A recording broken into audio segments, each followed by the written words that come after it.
most deceptive, lying president in history finally told the truth. Somehow, it was more shocking than all his deceptions. When you do testing to that extent, you're going to find more people, you're going to find more cases. So I said to my people, slow the testing down, please. Slow the testing down? Slow down our chance to save tens of thousands of lives. Slow down our understanding of where COVID is and how it's spreading. Slow down the steps to reopen the economy. Every single expert told him to test more and test faster. And now, we know his response. Slow the testing down, please. That's why this November, more than ever, the choice is clear. It's America or Trump. The Forum, exclusively on Facebook Live, Monday through Friday from 9 a.m. until 10 a.m. Central Standard Time. Call in or text live 414-395-0484. Thought-provoking talk radio covering all topics from local to national and everything in between. It may not be what you expect to hear, but we will definitely give you what you need to know. That's The Forum, exclusively on Facebook Live, Monday through Friday from 9 a.m. until 10 a.m. Central Standard Time. Podcasts available on our website, theforum2.com. Check us out.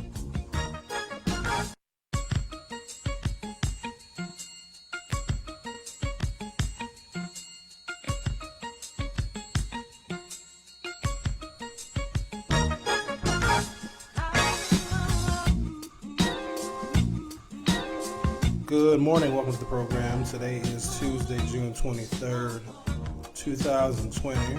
A few things I'd like to discuss today. First and foremost, there is a virtual meeting of the Milwaukee and Fire Police Commission. For those of you who may not be familiar, this is the entity, I guess I'll call it, of individuals that have the power to discipline Milwaukee police officers and firefighters.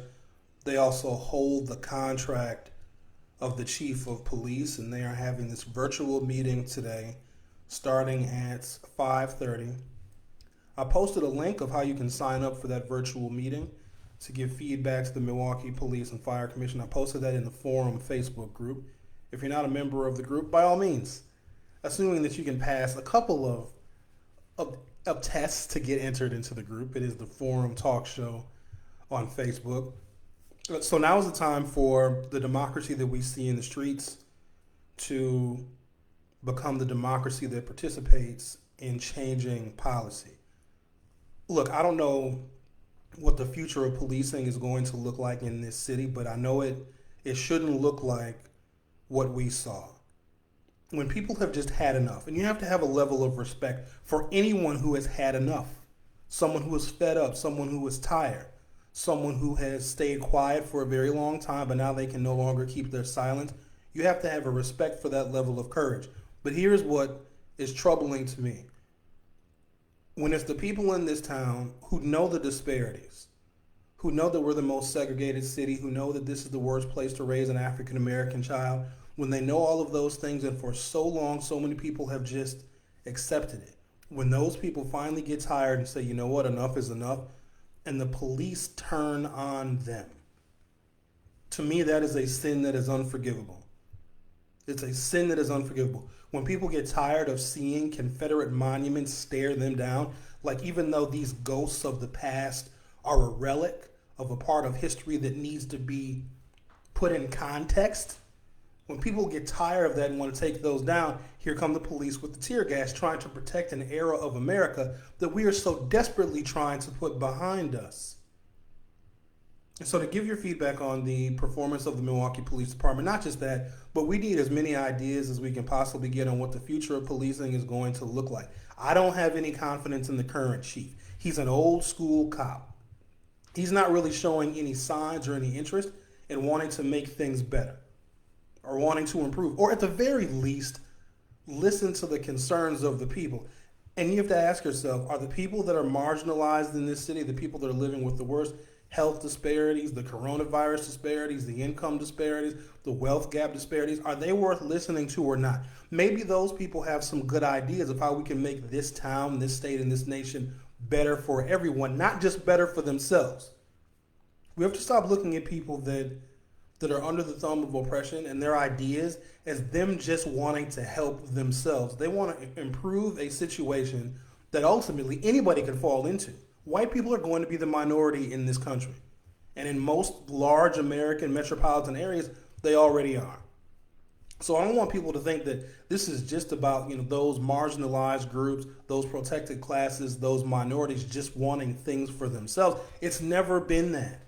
Barack Obama was the first black president whose presidency lasted twice as long as the Confederacy, and Trump won't even unveil his picture at the White House.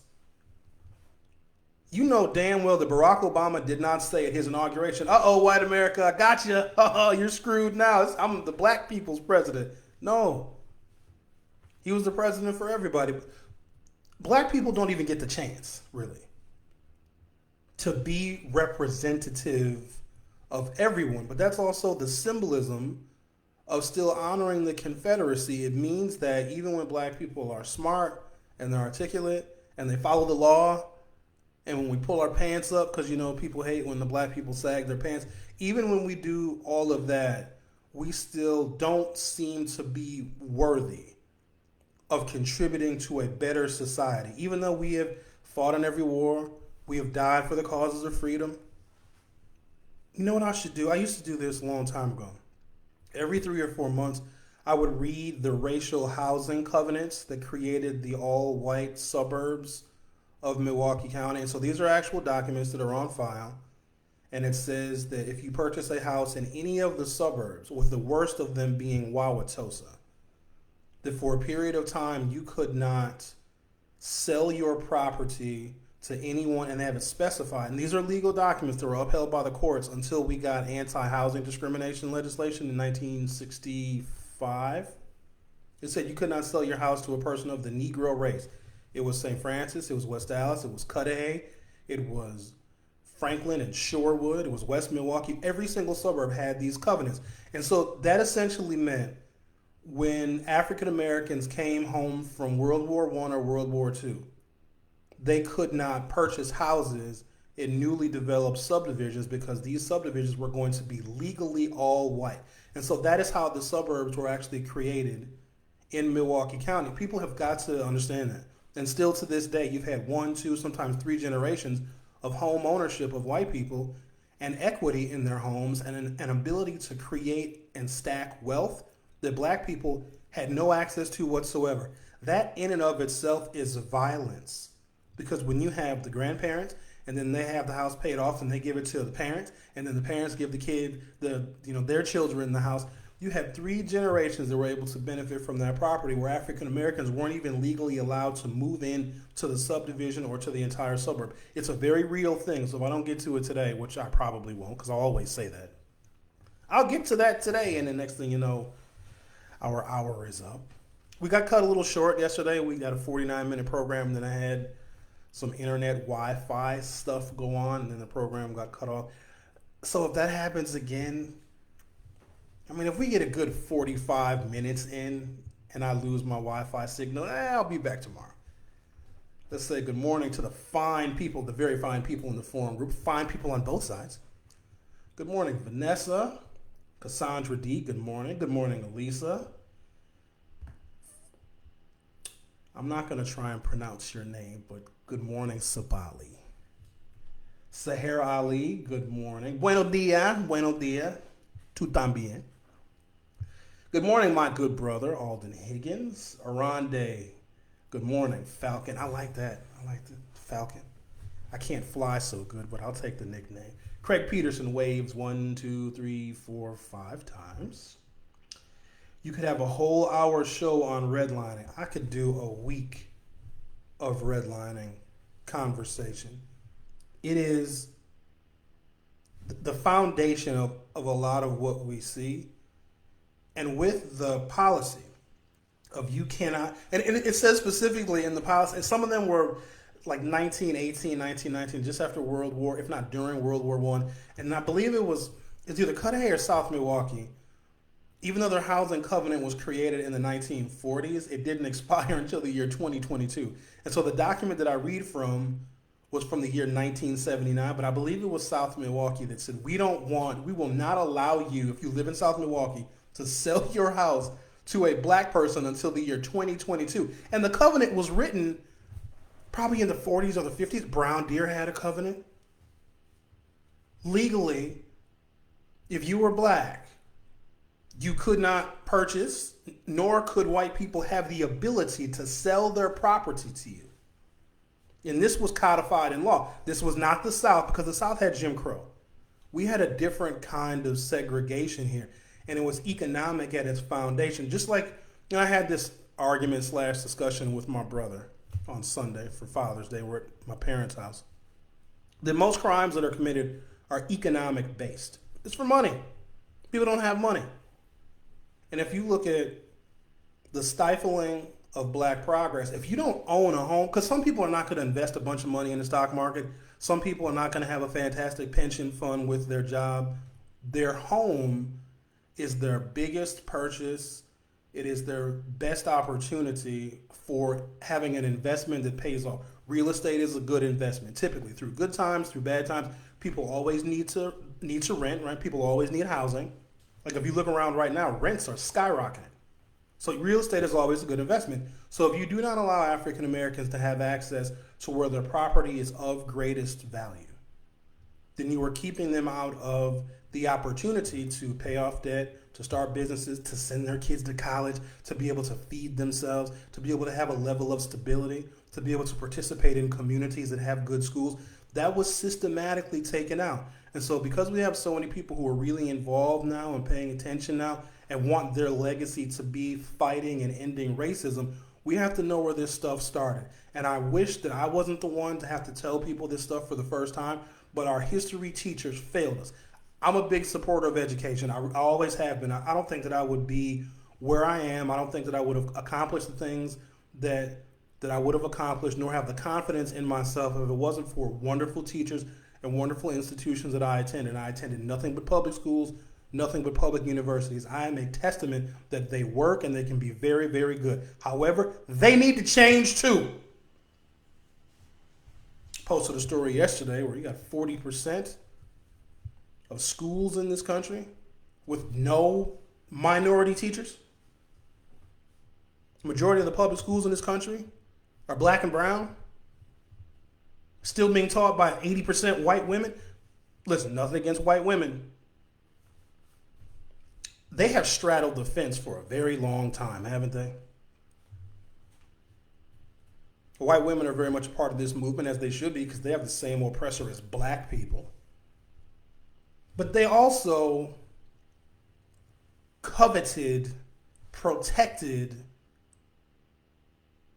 and created their aspect of white supremacy. Because I don't want you to think, you see the guys out at the Trump rallies, the people with Confederate flags, the racists, those that are overtly racist, right? Those guys a lot of times are married, right? And their wives are not out there in the streets chanting Black Lives Matter. So you have to also associate white women with protecting and shielding and rejuvenating and rebuilding. Because when that racist man comes home, his dinner is waiting for him. She's telling him, it's going to be okay, honey. We're going to be okay. You just keep going out there and fighting the good fight for us and our people. And sometimes that same white woman, because it's really hard for us to, because I think we still marginalize women. We don't think that women can be racist. Are you kidding me? Are you kidding? White women in this country, not all, some, enough, make the dinner and serve it to the white nationalists. This is not just a white man thing. I know we point fingers at the white men because they're easy to point to, but it's the women that sometimes are lurking in the shadows, but are just as culpable in promoting these systems of oppression. Just as culpable, but we let them get away with it. Now, they also can make an awful lot of difference as well, because they too can use their privilege to uplift, especially women of color. They really can. But don't think that white women are absolved from their participation because we only see white men. And to some extent, you got a first lady that's married to a white supremacist, right? Melania Trump. Melania Trump ain't innocent in all of this. Every now and again, she'll send a tweet because she knows that history is going to look at her too. But haven't we let Melania Trump off the hook? It's like it's only Donald Trump. It's him. It's the racist Donald Trump. No. Melania is married to him and had a child with him. Y'all watch Barron Trump. He's going to go one of two ways in this world. He's either going to grow up and be like, I'm sorry for my father, or he's going to be the next Donald Trump who's going to learn from the mistakes of his father. Let's grab some commentary. You guys are active this morning. Checking in, sir. Thank you, Eric Smith. Good morning, Marcy Stutzman. Marlon Pitchford always makes his entrance into the group known by saying, what up, people? Good morning, Sherwin Hughes. May God continue to bless you, bro. Thank you, Byron. Please pray for me, because even if you're an atheist, pray for me. That's the highest compliment somebody can give to old Sherwin. Sherwin, I'm going to pray for you. Even if they mean it in like a sarcastic way. Oh, Sherwin, I'm going to pray for you. Good. I want all the prayers. Give me more prayers. Ronald is listening. Is it Gergen? Ronald Gergen? Good morning, Ronald. However you pronounce your last name. Jessica Guyton, I think people be thinking of some of this stuff is known and it's not. I never knew that's how the suburbs started here. So if you read Google, because y'all love to Google, you're so fast with the Google. Sometimes you guys Google things that I say before I even say it. Like I'll take the breath and then somebody be like, here's the link. Racially restrictive. Y'all go here. You know what? I ain't playing with y'all. Let me see. I don't want to touch my microphone here. Racially restrictive housing covenants in Milwaukee. Here we go. Racially restrictive covenants, the making of an all-white suburb. Should I just post the link? No, that's not it. Hold on a second. Racially restrictive covenants. You got to read it because it puts context on everything. There's one from the Boston Fair Housing website. So they have their details of the racially restrictive housing covenant. Boston is another one of those terribly racially segregated cities. Boston had race riots as well. But you know, another forgotten part of the racial battles that took place in Wisconsin. And I learned this from the late, great Polly Williams, when we had an issue with segregation in our schools here in Milwaukee. And so the school board at the time came up with an idea of a program where you would integrate the schools, because in the city of Milwaukee, which was mostly black, as white people were flying, called white flight, out to the suburbs, their safe haven. The schools were also reflecting that pattern of segregation. So you had suburban schools that were almost universally white. You had central city schools that used to be all white, but then when African American families moved to Milwaukee for, jobs, black people did not come to Milwaukee for the kielbasa. We didn't come for the weather, we came for the jobs. And when black people had children and put children in the public school system, naturally the public school system was reflective of these segregated neighborhoods and communities. And so the Milwaukee public school system, in conjunction with state government and a few other folks, came up with a great idea that we're going to uproot black children from their neighborhoods and their communities and ship them out to the suburbs. And sometimes it wasn't even for the entire day. Do you know that there was a program, and this didn't get a lot of attention because, it's embarrassing. Whenever there were failed attempts at integration and they ended up being more harmful than good, we don't talk about it anymore. Like, we try to erase that from history because it's embarrassing how they failed. And look, we know that racial integration and racial harmony is a lot of trial and error, because you can't just look at data. You can't just look at science and say, oh, this is how we integrate neighborhoods and communities. And so one idea was you would bring it like an English class. And I'm just going to use a random school that comes to mind. You would say Whitefish Bay High School. And you would take maybe a class, an English class, maybe a freshman English class from North Division. And you put them on a bus in the middle of the school day. Maybe it's after lunch. And you would ship them to Whitefish Bay High School, where this black class from North Division would go to school, have a class at Whitefish Bay, and then they would count that as racial integration. But you know what they were actually doing? They would take the black class and the black teacher, and they would put that black English class in the basement for one period. They'd have an English class, and they would ship them back, and they would go back to North Division to complete the school day. I am not kidding you. They would bring black children to, the white children wouldn't even see the black children in their schools. They wouldn't even know they were there. They'd put them in a broom closet, have a class, and then they would return to their school. Like, that was a real thing that actually happened. Why can I not find this racially restrictive covenant? I gotta post it now, because once I got my mind set on something, I don't let go. Oh, I'm just gonna keep talking while I search here. Racially restrictive housing covenants. Milwaukee suburbs. You guys feel free to talk amongst yourselves. I know this is gonna sound great on the damn podcast. Oh, there it is. Is that it?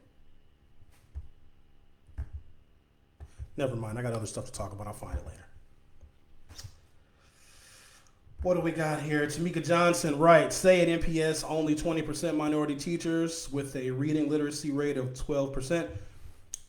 So State Representative Lakeisha Myers brought up a good point, and she said that some time ago, there were a lot of black teachers. There was a profession that African Americans went into in large numbers. Now you don't have a lot of African Americans that are going into the profession of teaching or instructing. There's not. So per capita, it's probably lower now than it ever was before. There was a period of time where, like my mother, she went to Long Creek High School. She never had a white teacher. She also went to school in Attala County, Mississippi in the 1950s and the 1960s, go figure. But there were a lot of African American teachers teaching black kids in segregated black schools. In fact, there probably were no white teachers because white teachers wouldn't want to teach black kids back then. Now, white teachers love teaching black kids because they almost see black children as like little rescue dogs. Like our families are so broken and our neighborhoods are so distraught that they just feel sorry for us. You guys have heard the white liberal teachers like, oh my God, I just want to take all of them home with me. You can't, Karen. You can't. That's a form of racism, too, when they feel so sorry for these. And I weep for them because they have to go home to their gross, disgusting neighborhoods. I wish they could just come home with me. No, because that'll actually be worse for them.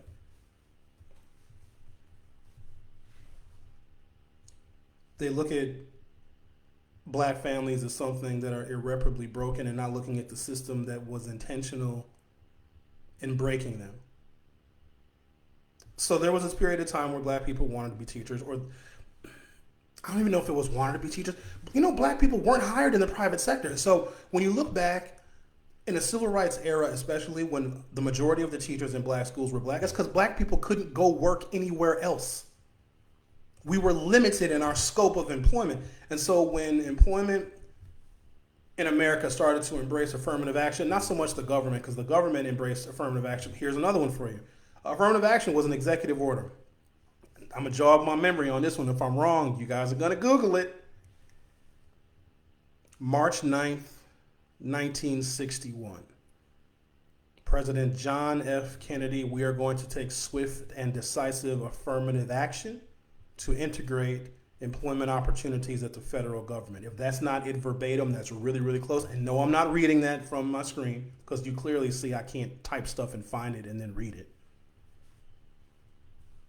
Federal government decided, just like when Barack Obama, he didn't quite raise the minimum wage to $15 an hour because he couldn't get enough congressional support.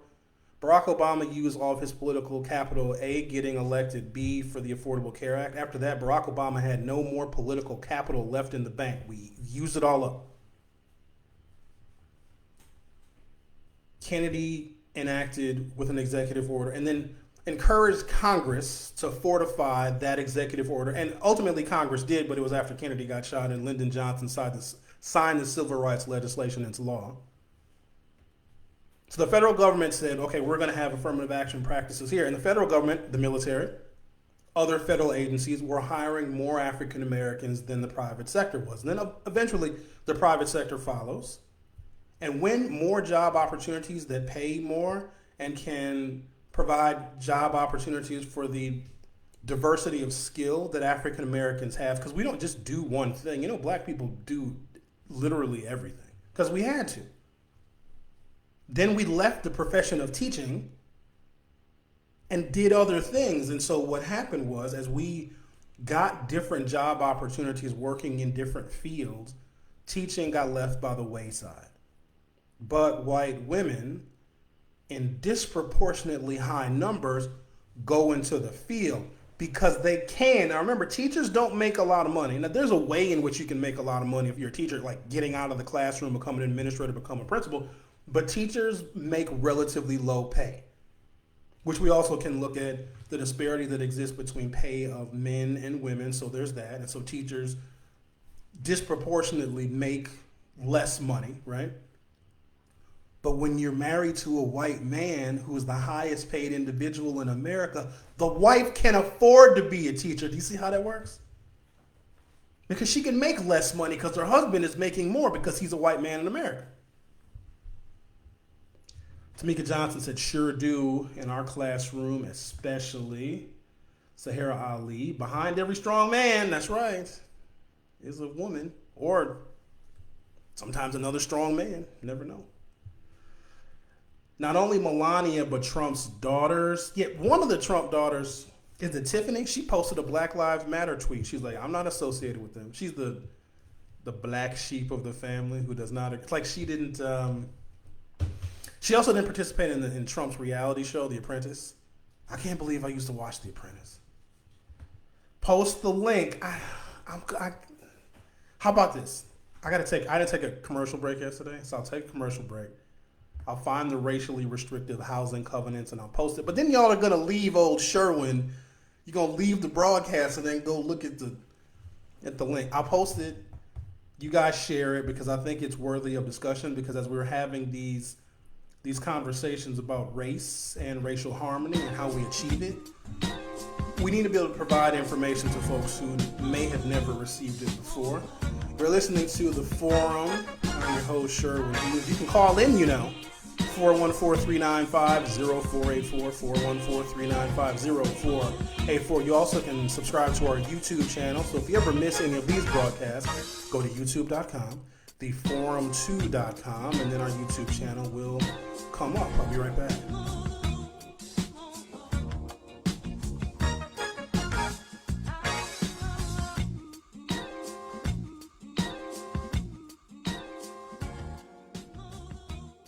The Packing House has the best fish fry around. Hand-breaded Icelandic cod, perch, clam chowder, tartar sauce, coleslaw, potato pancakes, all made in-house from scratch. Dinner includes 3 large pieces of fish, french fries or potato pancakes, tartar sauce, rye bread and butter, clam chowder, coleslaw, and lemon. Packing House, MKE.com. I went to St. Louis, Missouri the other day. They had Black Panthers from all over the country. No one knew about it at all. They had machine guns, recoilless rifles, grease guns, Lugers, 25 of them, all armed. And the chief of police met me at the airport when I arrived, and they were there, right there at the steps. He said, you were violating the law. Yeah, we're violating the law? He said, we're tired of our white and black leaders, Jackie and Martin and Bobby, being killed. We're going to protect this man while he's here. And they didn't arrest one of them. Because they said if you arrest one, then someone's going to die, because we are ready to kill. Black power means black dignity. Just as surely as you're proud to be white, we're proud to be black. Black is beautiful, baby. It's pretty. I always say to my brothers, I say, baby, don't worry about the white chicks. We got everything from chalk to charcoal in our own race. You see? Black is beautiful. Black is beautiful. Black power means dignity. It means we're going to walk side by side with you, or through you. We're going to be with dignity and integrity. We don't want any more than you have, and we're not going to accept any less than you have. That's black power.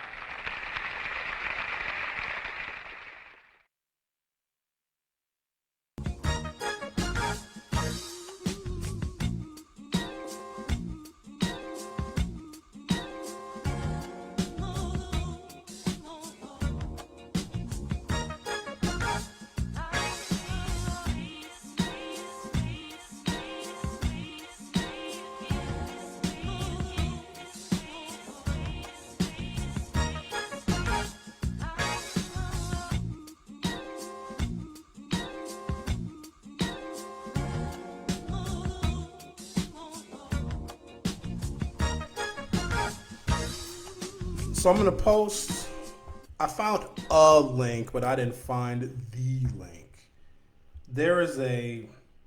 It's a defunct agency, and it was like the Metro Milwaukee Department of Racial Integration or something like that. It got disbanded in the late 1970s or late 1980s, so it was an agency that was dedicated to trying to integrate southeastern Wisconsin, specifically Milwaukee County. So let me post this link. But it's a file. So hold on. Don't do that, Shirley. There we go. All right. And they scanned the actual racial covenant documents so you can read them for yourselves. And it's got the file number and the volume number, and then every suburb is listed. And then some suburbs had their own very specific details of what their covenants included. It's really, really fascinating.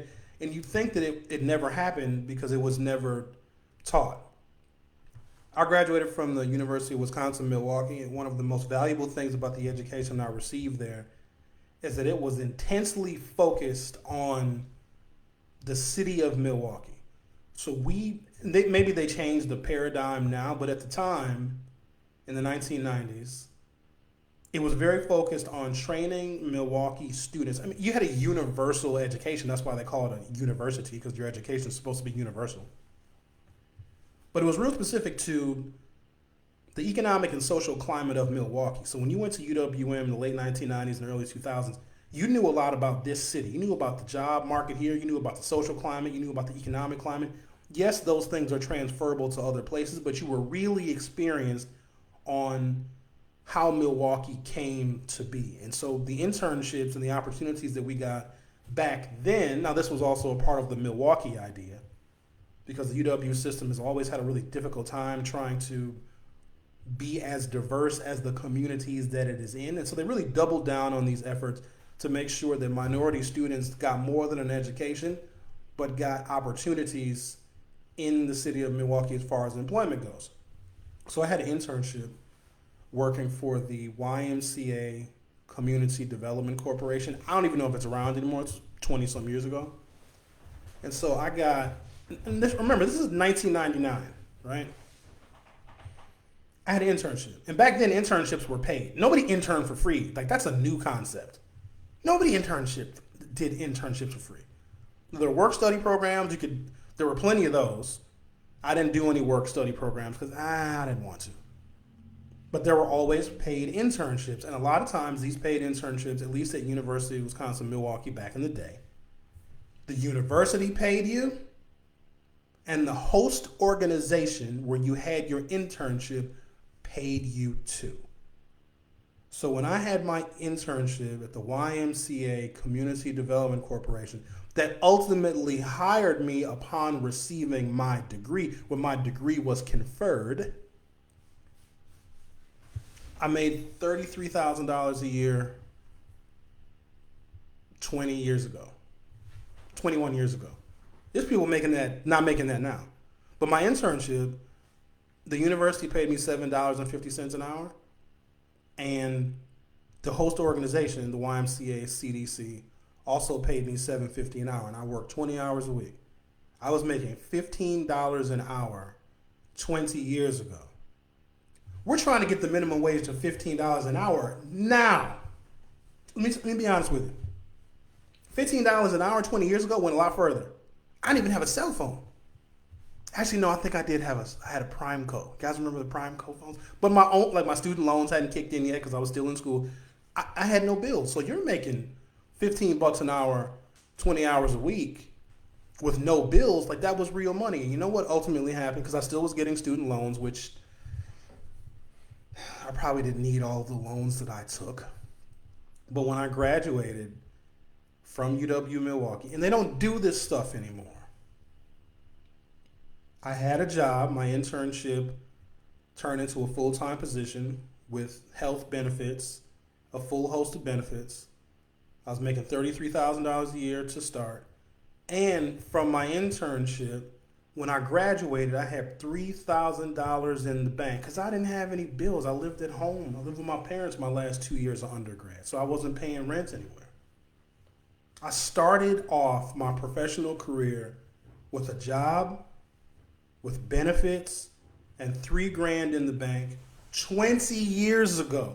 We have to do that now, and I attribute just that year of my life, my last year of school plus my internship, to me getting a good start. And then after that, I got a bunch of different job opportunities, and you guys know the rest. Anyways.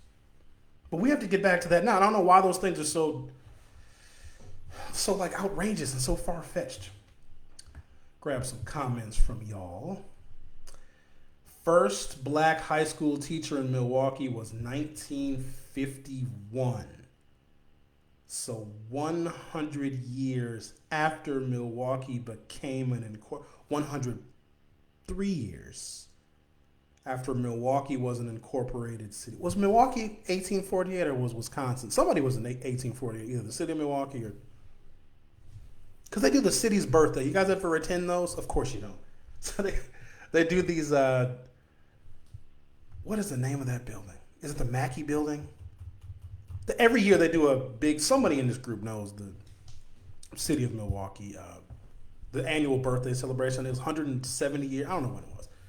When the city was founded. But they do these big, grandiose celebrations. The mayor is there, and there's a bunch of people, and there's a bunch of free food. I think the Milwaukee Press Club celebrates the city's birthday. It's a big deal. It's a free party where, if I'm not mistaken, I think the food and the alcohol is free.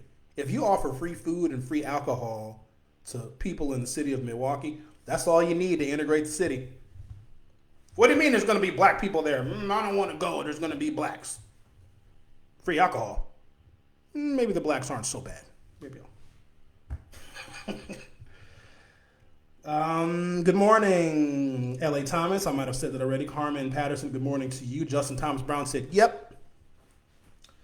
Sahara Ali, this is why I started my career in real estate, to increase minority home ownership in our communities. Milwaukee landlords, owners are some of the most openly racist folks I have ever met.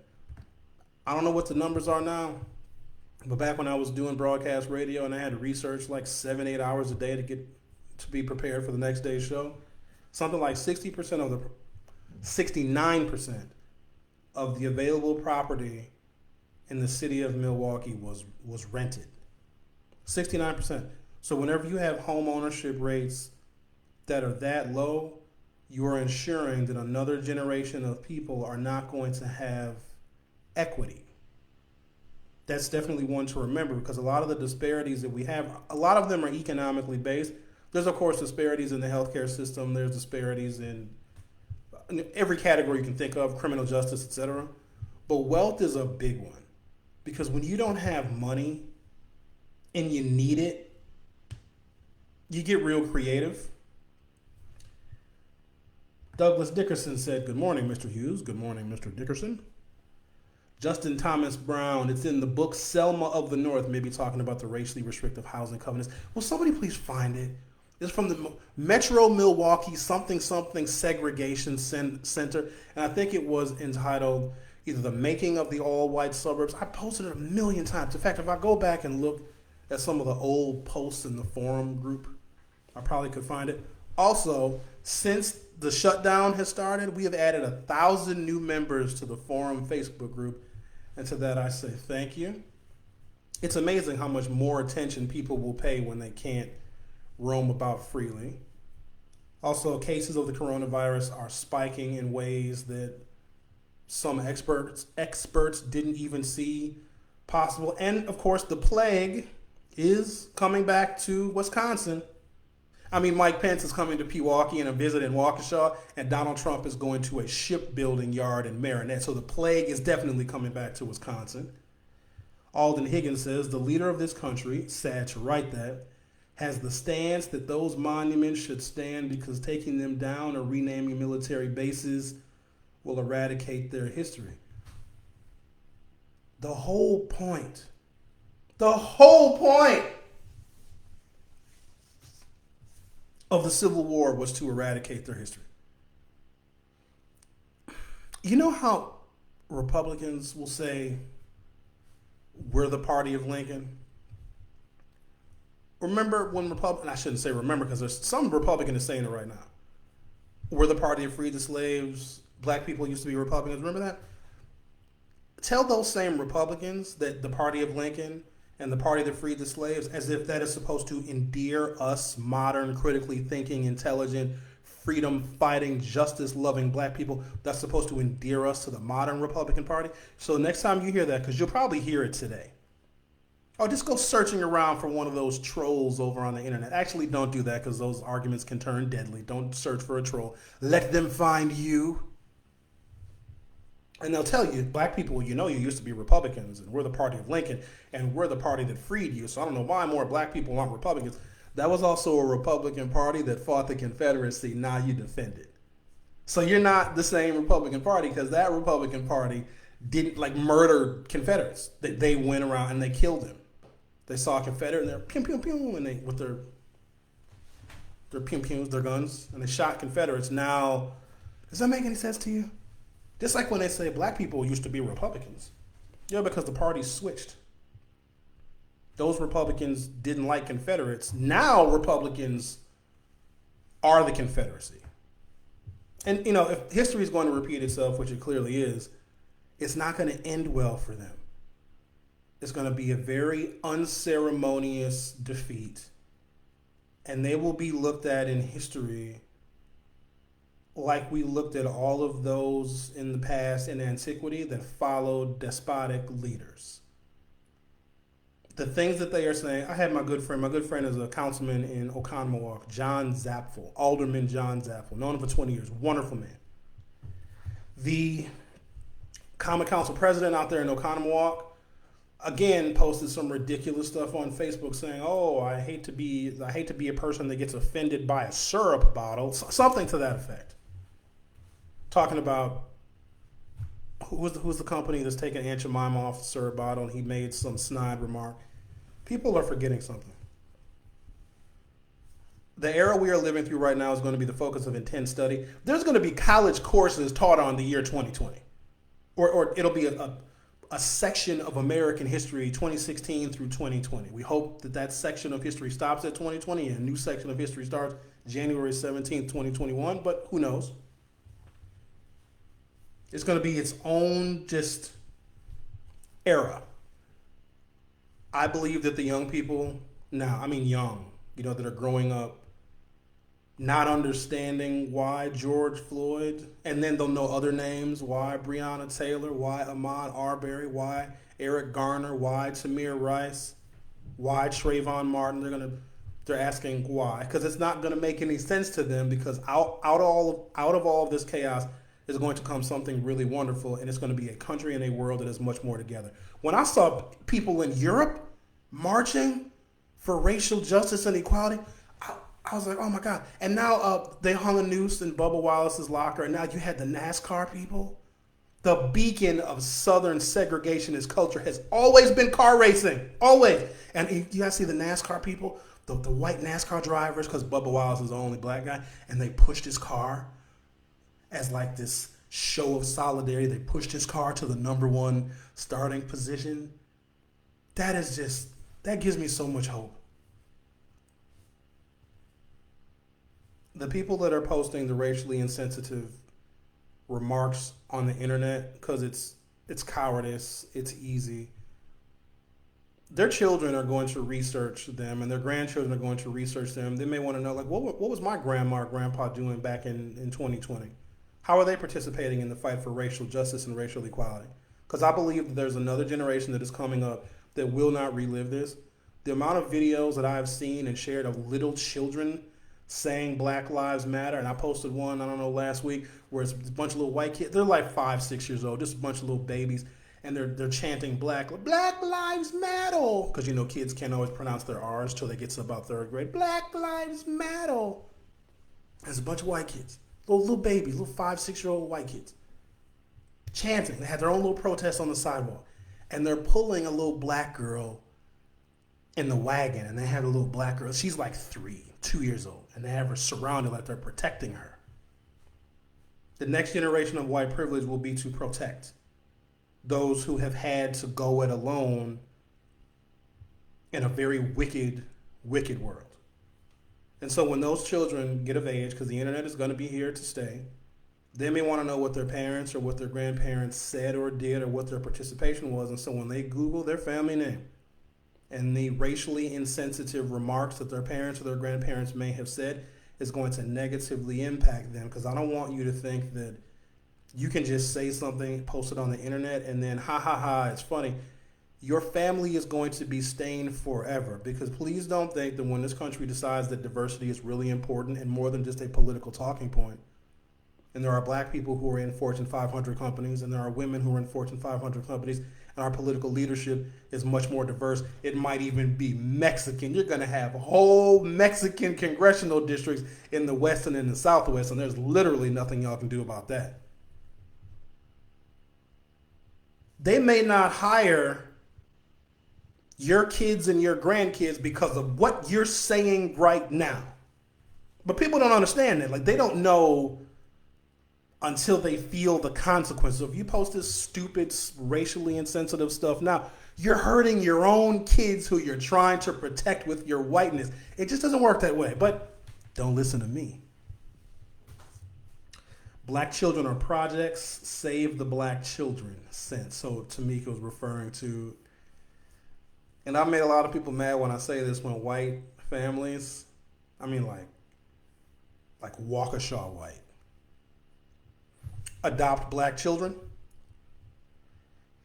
Look, we have a problem in the foster care system. We need children to be adopted. And a lot of times, white people that have means, or infertility, want to adopt black children to raise them in proper environments so they can be good, upstanding citizens and not have to grow up in the cesspool of black neighborhoods and black communities. And so they adopt black children. They're not really doing black children any favors, but that's a whole complicated discussion, because children need warm, caring, loving homes. But people think they can raise the stereotypical black, out of their black children if they adopt them and give them a quote unquote good home. When that black child, who's maybe raised with white parents, they were adopted by white parents with means, white parents that have money, there's no amount of good child rearing you can give that black adopted child when a cop gets behind them. Because that black child can say, no, I live out here. I grew up out here. My parents are white. You think a cop is just going to let that black child go? There's something that is lost when that happens. But it's a difficult discussion to have, because children need loving homes any way they can possibly get them. But a child in a loving home that is devoid of his or her actual culture is not a loving home, right? And so I've seen it. And then I've also seen the accolades that people give other white people when they adopt black children. Like, oh my God, bless your heart, you adopted this little black child. Oh my God. They would have grown up so underprivileged had you not adopted them, Karen. It's like they get merit points for adopting black children. But we have been indoctrinated to think that that's okay. You guys remember the show Different Strokes? Well, with Arnold and what you talking about, Willis? I think they're all dead. Aren't they? Is Todd Bridges dead? He was in and out of jail. Child actors have had it rough. Todd Bridges, who played Willis, I don't know if he's dead. Sorry, Todd, if you're not dead. Shout out to Todd Bridges if you're alive. But the daughter, Kimberly, I think she died. And then Gary Coleman died. Think about the premise of that show. And it was very popular. So millennials don't know what I'm talking about. Generation Z, you don't know what I'm talking about. But it was a primetime show called Different Strokes. It was a sitcom where you had Mr. Drummond, a wealthy white man, who adopted both Arnold and Willis Drummond. The premise of that show is that the black parents, they were gone. They were dead. They didn't exist. So America fell in love with that show. And it was comedy, right? It was funny. And it was a lot of, pop culture sayings came out of that show, Different Strokes. But what it indoctrinated into America, at least until the Cosby Show came, is that black children, our parents are gone. They don't exist, either, literally or metaphorically. And then a rich white man needs to come and give these kids a proper home and a proper upbringing, which was weird because Mr. Drummond was single. Seems like a single man who adopted black kids, but America loved the show. But think about Gary Coleman. They selected an African-American man that had a kidney dysfunction that wouldn't grow, so he was always seen as a kid. That's a stereotype that black men never mature. We're always buffoonish. We're always idiotic. We're always very immature, and that we never grow up. Here's another one. You guys remember the show Webster? Emmanuel Lewis, who was oddly friends with Michael Jackson. You guys remember Webster? Webster didn't have parents either. And he was adopted by a wealthy white family. Again, showing the nation, because comedy is a way in which we get socially and culturally indoctrinated. There are messages in media, even if we think that it's not affecting our subconscious. Oh, it totally is. Because if you look at Different Strokes and then Webster, and I believe those shows were airing concurrently at the same time in the late 1980s, maybe even not the 70s, was it? No, it was the 80s, mid-80s, early 80s. You got two very popular shows where black kids don't have parents. Black families almost don't exist. They're non-existent. But you know what that's rooted in? Slavery. Systematically, for 264 years, the black family was destroyed because that is the first unit of cohesiveness of a community. If the family is destroyed, then you can run roughshod over that culture for eternity. You wonder why the black families are still broken right now, and they use it against. It's like, oh, look at these single black mothers. You know how many single white mothers there are? Probably more, but that's not the narrative. And so those are just two examples of TV shows. And America's mind didn't get changed about the black family until the Cosby Show, because America loved the Cosby Show too. Now you saw a black doctor in Heathcliff Huxtable, totally fiction, obviously, because we know what happened to Bill Cosby. Can you guys believe that Bill Cosby's in prison right now? Like, he's missing all of this? Like, he's... And then you had Claire Huxtable, Felicia Rashad, who was an attorney. And you have the trials and tribulations of family life, having 4 or 5 children. But that was the first time that America saw a positive image of the black family, a cohesive black family. Because prior to that, if you did have black people depicted on television, they were living in the projects. Or the Jeffersons, which was a very unusual moment of social commentary, which stemmed from All in the Family, Archie Bunker, a notorious racist. In fact, the Donald Trump-style racist, Archie Bunker. Well, now it's the Trump-style racist. Back then it was the Archie Bunker-style racist, right? The white working class family that was too poor to move to greener pastures, so they stayed in the city, and they stayed while the black African-American population was migrating in, but they held on to their racism. Really fascinating. And here's the thing. We have all been indoctrinated by those TV shows, whether we want to think so or not. All while we're watching those TV shows and you're pouring Aunt Jemima syrup on your pancake, looking at another negative black, stereotypical image of black people. America has worked on our psyches and has tricked some people more than others, and we have to counsel ourselves out of that, and now is the time to do it. But just looking at those 2 TV shows, this was not at all what I intended to talk about today, but whenever I think of these examples, I got to bring them up because otherwise we won't realize their impact. 2 very popular TV shows where you have black men that have health conditions to where they never grow up. Because Emmanuel Lewis was an adult doing the show Webster, but he played a child who had no parents. And his only refuge and sanctity and safety were 2 white people that he didn't even call mom and dad. He called them Ma'am and George. And you can think that that was just television. You know, people take television seriously. Like, people take music seriously. People believe that the lyrics to their favorite songs are words to live by. So Hollywood has done a number on us as well. There's always been deep racial overtones in a lot of Hollywood. I mean, just some of the most racist movies. There's a list. You can go look that up since you guys are going to be Googling all day. The top 50 most racist movies. Because we didn't know that they were racist at the time.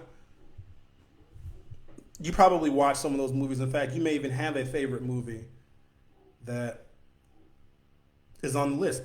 Remember the movie Gremlins? What happened after midnight? The gremlins turn into monsters. That's a proxy for African Americans, because what do gremlins like to eat once they turn into little monsters? watermelon, and fried chicken, right? Weren't they eating fried chicken? So that was another bit of Hollywood cinema. All right. L.A. Thomas, I agree. When white people in non-diverse communities adopt a black child, bust students had to get up at 4 a.m. and wouldn't get home until 7 p.m. That's before extracurricular activities. You are correct, Arande. And then they ultimately apologized for the Chapter 220 program because what it did, it was one-way integrations. We're going to uproot black children from their homes and make them get on buses at 4 o'clock in the morning and bust them out to whatever suburb would take them. Because the suburbs got a bounty for black kids. Oh, you didn't know that? When they had the Chapter 220 program, let's say Brown Deer, Whitefish Bay, or St. Francis, or Oak Creek. I know Oak Creek was a participant in the program. They would agree to take a certain number of black children from Central City neighborhoods to integrate their schools, but the state paid them double. Right? So let's say the amount of state aid that public school students were getting, I'm just going to use 1980, let's say it was $3,500 per child. So if a black kid is going to North Division High School, the state would contribute $3,500. These are in 1980 dollars. Now it's closer to $15,000 per child. But they would contribute $3,500 per public school kid at that time. If a white school district agreed to take a black child, they would get $7,000. So they had to bribe white school districts to accept black children who were being uprooted from their families and their communities, getting on buses, as Arande said, at 4 o'clock in the morning. You have your school day with a less than hospitable school environment. Then you play sports, stay after school. You're not getting home until 9 o'clock, so that's no family time, and that's barely any time to do your homework. And you know how from a child from kindergarten to 12th grade, because there are some children who are in the program from kindergarten to 12th grade because the housing covenants didn't allow them to move into the neighborhoods where their kids were going to school. You need to really think about that one. Your kid, to get a good education, you got to bus your kid, and from kindergarten to senior year, that can have a negative impact on that child's scholastic performance. But what they didn't do, or was tried and failed, or they didn't give it enough effort, they didn't bring white kids from the suburbs and bring them back to Central City schools. They did not do that, so the integration was one way. Because when you look at black families as already destroyed, then taking a black child out of their African-American neighborhood and busing them to the suburbs is seen as a positive for the black child because now you're getting them away from their family, their neighborhood, and their community. Again, it goes back to America's fetish and fixation with destroying the black family and emasculating the black man. Todd Bridges is still alive, surprisingly. Shout out to Todd Bridges, brother. You had a rough life. I hope he's getting royalties. Todd Bridges is the only one living. Mrs. Garrett, she was the white mammy. Remember Mrs. Garrett? She was the housekeeper. But then Mrs. Garrett had a spinoff called The Facts of Life. And that's when the world met Tootie. Every black man born after 1970 had a crush on Tootie. Tammy Reed says, and he always called his mama ma'am. That was so weird. Yeah, right? Webster, the show Webster. And so those that may be tuning in, I was referring to just a couple examples of sitcoms that used racist tropes to make us laugh, but also to solidify in our minds that black children just don't have parents and that they also don't grow up. Gary Coleman and Emmanuel Lewis were selected because they had medical conditions that did not allow them to reach full adult height. Is Emmanuel Lewis still alive? Can someone shout out to Emmanuel Lewis? If Todd Bridges is still alive, maybe Webster's. But if Webster is still alive, he's still probably like 3'2". Cassandra D. There were a lot of black people who said that the Cosby Show didn't accurately reflect the black community. I never understood that. What the Cosby Show did is showed a part of black family life that America never thought existed. There's always going to be people, there's people that disagreed with Good Times that showed black family in the projects. So there's always going to be people that disagree, right? Oh, that's not reflective of black society. Black people are not a monolith. Some are rich, some are poor, some are middle class, some work 2 and 3 jobs, some are entrepreneurs, some sit on corporate boards, some are in Congress. Black people cannot be, there's no one thing you can show in America that quote unquote accurately reflects black life. The only thing that can accurately reflect black life is how every black person you know has an instance or 700 instances of where they've dealt with racial discrimination.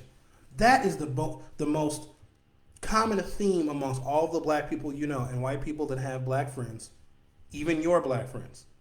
You know, the okay black people, the ones that you like, they have instances of racial discrimination. They've been called the N-word before, too. Eileen Seeger said, "What you talking about, Willis?"